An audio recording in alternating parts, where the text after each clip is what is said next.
What it do, Bedtime crew? Hey man, listen, today I'm here to tell you why I have a weird feeling about Fiziev versus Gamrot. Tonight, we've all come to honor A clash of top 10 lightweights. boring. Rafael Fiziev looks to use his thunderous knockout power to shut the lights out as he takes up. Boring. And I'm going to give you my prediction for Bryce Mitchell versus Dan Ige. But let's get straight into this card. Okay, there's not enough fights for me to just skip the prelims. It's fine. We can get through this pretty quick. All right. First things first, you know the rule on this channel, boys. Okay. If you don't have a picture on the UFC website and you're fighting someone in the women's bantamweight division that's from Brazil. Excuse me, but are you a Mr. or a Mrs.? I am very confused. You're losing that fight, dude. You're pretty fucked. So I'm going to pick Tamiris Vidal by brutal KO. Or maybe like a TKO early stoppage type situation. I'm picking Vidal, bro. I'm picking Vidal to win this fight. Okay, we got Mizuki. She's got one name. The fuck are we doing over here? Versus Hannah Goldie, bro. Alright, now I looked into this fight a little bit, dude, okay? And I didn't do the type of, research I did for Alexa Grasso versus Shevchenko. That's why I got that fight perfectly correct. I picked Shevchenko. The cartel had different options for that fight with the judges, but it is what it is. Mizuki's gonna win this fight, dude. She's fought really, really good competition. The only thing that worries me is that she hasn't fought in 3 fucking years, but when I get to my UFC 295 Stipe versus Jones predictions, you're gonna realize that 3 years doesn't really matter if you're actually quite good. So I'm gonna pick Mizuki to win this fight by decision or maybe by TKO. I feel like Hannah Goldie's a bit of a can, respectfully, dude. Man was a bona fide scrub. He can't play. No disrespect. All right, let's move on to the heavyweight division, okay? Just seeing these two, just seeing Jake Collier's fucking physique, dude, is making me laugh. We got Muhammad Usman, the roid monster, versus Jake Collier, the fucking tub monster, bro. All right, now, all this depends on what's at stake in this fight. I mean, if the winner of this is getting a fucking, family box from KFC or a fucking family dinner from McDonald's, hey, bro, we might be looking at a different outcome. Jake Collier might get that W. But I feel like overall, Muhammad Usman's just a little bit more dedicated to the game. He cares a little bit more. He's a little bit more of a roid monster. And with that in mind, I'm going to pick Muhammad Usman by upset KO. Or he just wrestles for 3 rounds and wins the fight. I mean, to beat Junior Tafa, he's pretty decent. So I would say Muhammad Usman definitely has the skills to breathe heavily on Jake Collier for 3 rounds. And Jake Collier, just look at him, dude. Just look at him, bro. Like, come on, dude. I'm not picking this guy. I'm not picking Chris Griffin. I'm just trying to live my life. Dude. Let's move on to a middleweight bout. We got Jacob Malkoun versus Cody Brundage. Terrible matchmaking, I gotta be honest. This is Bellator level matchmaking. I don't know what the fuck we're trying to do here. Who does Jacob Malkoun know at the UFC head office? Why is he getting such an easy fight? Cody Brundage just got completely out-wrestled, out-grappled, dominated by fucking Boot Gang in his last fight, dude. Straight up by fucking Boot Gang, bro. So, you're getting taken out by fucking Boonk. I ain't picking you to take out Robert Whittaker's fucking big bro. So, I'm going to pick Jacob Malkoun by decision or maybe by submission. He's got pretty good grappling and jiu-jitsu, and he had a close fight with Brendan Allen, so he's actually pretty good. So I'm going to pick Malkoun to win this pretty easily. All right, let's move on. Welterweight bout. We got Tim Means versus Andre Fialho. This is a good fight, dude. I kind of went back and forth on this, but you know what? I'm pretty confident. Wait, so if Overeem is out wrestling this guy, imagine what fucking Blades is gonna do to him, dude. I'm gonna jinx it right now. Tim Means is gonna win this fight by decision, dude. I feel like he's gonna win this fight by decision. Andre Fialho's chin is fucked. His motivation is fucked. He is a midget as well, which doesn't help him at all. He's manlet. I just don't like what I've seen from Andre Fialho, bro. He made Jake Matthews look like he could be a top 15 contender, and I just don't think that's exactly true, dude. So, I'm gonna pick Tim Means to win this fight by decision. I feel like he's just gonna outbox Fialho at range, and he's gonna avoid all of his power and just chin him pretty much. Maybe drops him a couple times, but I'm picking Tim Means by decision, dude. He's just got that long, awkward boxing style, and that's all Fialho's good at is boxing. He's not gonna wrestle. He's not gonna fucking kick, really. He's just gonna try and box. And Tim Means is actually a really good boxer, so pretty bad matchup for Fialho, bro. Let's move on. And deceptively bad, too, because you look at Tim Means, you see an old guy that's been finished in a couple of fights, but realistically, Alex Moreno, not a bad loss at all, Like Kevin Holland, not a bad loss at all. So I'm going to pick Tim Means to win that fight. Pretty good underdog there, all right? Bantamweight bout. headlining the prelims, we got Miles Johns versus Dan Argueta, bro. I'm gonna pick Miles Johns by KO. He's an explosive little fucking tank of a little fucking tank of a thing. The fucking baldy motherfucker. What the fuck is that, mate? Let's move on to some fights that people actually give a fuck about. Let's go featherweight division. We got Ricardo Ramos versus Charles Jourdain. I'm gonna pick Charles Jourdain by decision, bro. You know, this guy's got. I will say this about Charles Jourdain. He's a little bit overrated. I feel like people hype him up just a little bit too much.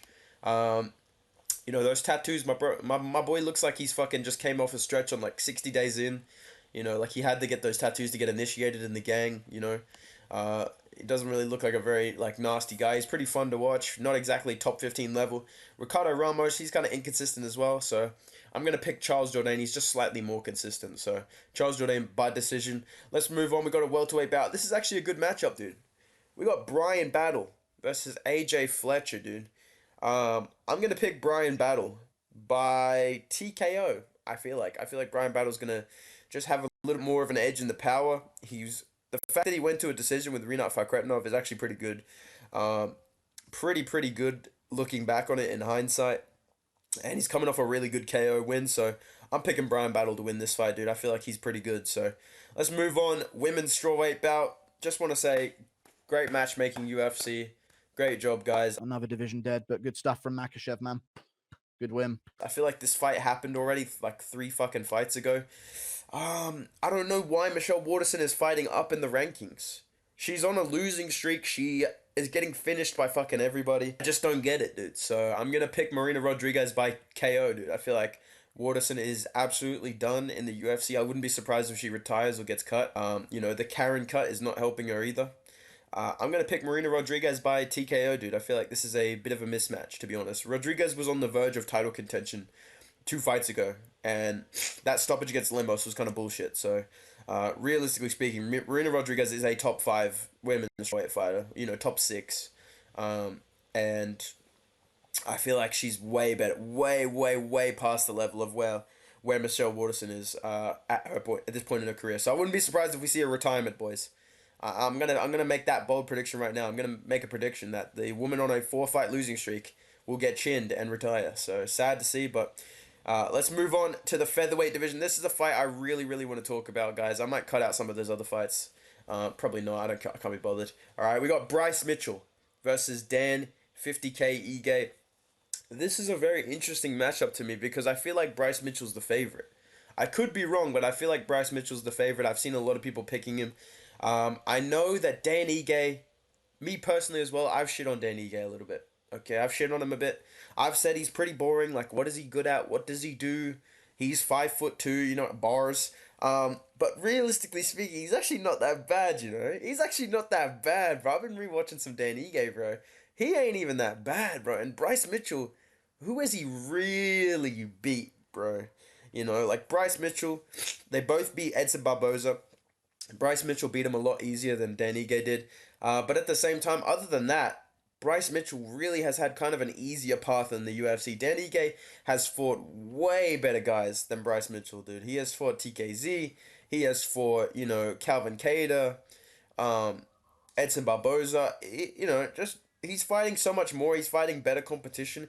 He is improving, I would say improving on big gaps in his game at a more urgent level. So he's getting his weaknesses exposed, quote unquote, but against the best guys in the division, right? And Bryce Mitchell, his first loss in the UFC, I believe, was to Ilia Topuria. That's obviously not that bad of a loss, but at the same time, Ilia Topuria did not finish Josh Emmett, but he finished Bryce Mitchell easily. Bryce Mitchell basically said he wanted to retire after that fight. Bryce Mitchell basically seemed like he wanted to be out of there after one leg kick in that fight. And that makes me question kind of where Bryce's head is at when the going gets tough, when it's not an easy fight for him, dude. Now, obviously, if he goes out there and he could take down Dan Ige easily, he's probably going to win, right? But I'm saying, if he gets in there and Dan Ige is like blitzing him with combos, he's lighting him up, he's adding big hooks on the end, he's got a lot of power, dude. He's got a lot of power. He's finding a good stride. I hate being sick. He's finding a good stride in his career. And I can honestly see Dan Ige winning this fight based on damage by decision. Okay, I can see this being like Bryce Mitchell just, you know, kind of fainting around on the feet, getting hit with big body shots, big hooks. I can see Bryce Mitchell getting dropped. I can see him getting dropped. He also has a lot of scar tissue for quite a young guy. He really swelled up pretty bad in that Topuria fight. I feel like I'm going to pick Dan Ige by decision. I think Ige's going to win a 29-28 decision. I feel like he's going to rip Bryce Mitchell up to the body, to the head, to the legs. I feel like he's going to probably get taken down at some point, probably get his back controlled, maybe get held against the fence. But I think in this damage-based system, we're going to see a Dan Ige 29-28 W, because I kind of see Bryce Mitchell as like a less powerful, way less dangerous on the feet version of Movsat Evloev, bro. Like, Evloev was getting kind of lit up by Dan Ige, then he hit him with this huge flying knee. Nice body shot from Ige. And just rocked him and just had his way with him, basically. I don't see Bryce Mitchell hitting a flying knee on Dan Ige. I could be totally wrong, right? But I feel like Bryce Mitchell does not propose the danger on the feet that Evloev did, which is not going to help his grappling. It's going to make it like easier to see coming for Dan Ige. And he's fought so much better guys, bro. He's fought so much better guys, and he's not getting finished, or he's not getting dominated. He's not getting destroyed by these guys. Like, he's getting taken down and controlled by TKZ. That's not what you want to be having happen to you. But TKZ is a level above Bryce Mitchell, in my opinion. So I'm going to pick Dan Ige to win this fight by 29-28 decision. I feel like that's going to be an upset. But I've lost a lot of confidence in Bryce Mitchell, especially in his mental state after seeing that Topuria fight. So maybe I'm wrong, but I'm picking Dan Ige by decision. Let's talk about the main event. We've got Rafael Fiziev versus Mateusz Gamrot. Now, I'm seeing people pick Fiziev by KO. All right, I feel like the majority of people are picking Fiziev. The odds are pretty close, which is good to see. I was going to say maybe Gamrot would be a good pick here if he was a huge underdog. But, yeah, this is a razor-close fight, dude. This is a razor-close fight. I'm going to lean Fiziev by decision. But I will say this. I'm sensing a split decision happening in this fight. I'm sensing a damage versus control time and grappling effectiveness debate happening after this fight, okay? And you guys know me, I'm a master at debating, okay? Hey, yo, what the fuck? I'm sensing that coming because Gamrot, he doesn't have finishing potential, really. He's a decision kind of guy. I don't see him submitting Fiziev unless Fiziev makes some catastrophic mistake, which, maybe, but I just don't see that happening. But I'm picturing a Fiziev that is more patient. He's a little bit more... He's bald now, so he's kind of mythical now. I'm picturing a patient, focused Fiziev. He's not going to be trying to put out Gamrot with every single shot. He's not going to want to gas out again. I feel like he's going to be trying to use his explosiveness to defend takedowns rather than to finish Gamrot. So I think we're going to see Fiziev just try and be more accurate than swinging for the fences, And I think this is going to go to a decision. I think this is going to be a split decision. It's either, Fiziev catches him with big shots, drops him enough times to win the fight. Maybe causes a swollen eye or a black eye or something like that. Maybe a cut, maybe drops him with a body shot. I could see that happening to Gamrot because Gamrot's tough. I don't see him he's never been finished in his career, dude. I can see him dropping Gamrot with a body shot, with that switch kick or a big body kick, and that kind of starts a big scramble. But it's going to be the power of Fiziev versus the scrambling of Gamrot. Because his cardio is going to be there. He's going to be chaining together takedowns. And the thing that I'm worried about with Fiziev, that I don't want to pick him outright, is it's almost harder for these strikers, these pure strikers, to deal with a guy that's kind of shit at striking than it is to deal with somebody that's like another pure striker. Like, you get Fiziev versus Brad Riddell, two technical Muay Thai kind of kickboxers. Rafael Fiziev is just a better striker. He wins that kind of easily, right? It's a pretty chill fight. When you're dealing with a guy like Gamrot, who is just throwing shit at you with all of his might just to fucking make you put your hands up so he can take you down, that's almost more annoying to deal with. That's probably harder to deal with. It's harder to look good and land clean shots against a guy that's just spamming shit at you to try and take you down. So I have this weird feeling Gamrot's going to do a little bit better on the feet than people think. And I think Fiziev's going to use his explosiveness not to try and finish Gamrot, but to keep himself standing up, to get back up if he gets taken down, to not give up submission positions. And I think we're going to see a split decision. I'm going to pick Fiziev, but again, it's basically a fucking coin flip. These odds reflect it perfectly. I'm leaning Fiziev, but I will not be surprised if Gamrot wins, bro. Or boys, I don't know what I was going to say. But hey, man, let me know what you guys think down below. Do Do you agree? Do you disagree? I want to hear everything in the comments. Who you got for the co-main and the main event. Make sure you drop a like on the video. Make sure you subscribe to the channel for more Bedtime Bicks, you know, prediction videos, matchmaking, you know, all other types of shit, the PowerPoints, the tier list. You guys are loving those. I'll see you in the next video, boys. Go follow my Instagram at Bedtime MMA. I'll see you in the next video. Goodbye.